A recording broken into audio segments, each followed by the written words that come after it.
तिला वाटलं आपला बाप चोर आहे, आपली आई चोर आहे आणि मुख्य म्हणजे दोघं भातारडी आहे, लुळी पांगडी आहे.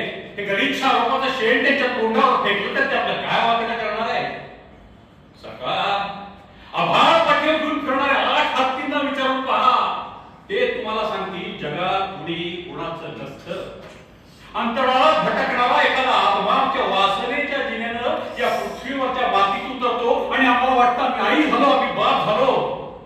पण सगळं खोट आहे, खोट आहे. आपण फक्त पायाखालचे जिने असतो, पायाखालचे जिने.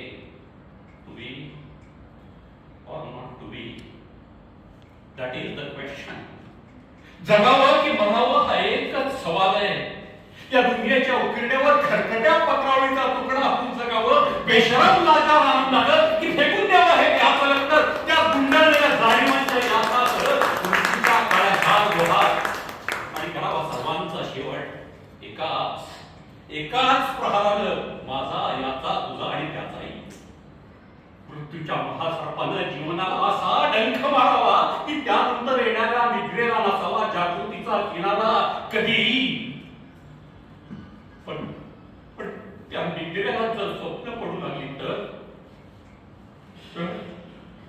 इथंच मेघ आहे.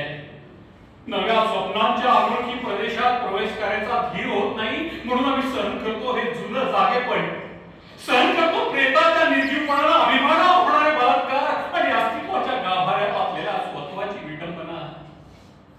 आणि अखेर करुणेचा कटोरा घेऊन खालच्या मानेला उभे राहतो आमच्या मारेकऱ्यांच्या दाराशी.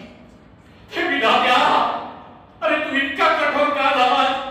अरे एका बाजूला आम्ही ज्यांना जन्म दिला ते आम्हाला विसरतात आणि दुसऱ्या बाजूला आम्हाला ज्यानं जन्म दिला तो तूही आम्हाला विसरतोस. विस्कटलेल्या हाडांचे साप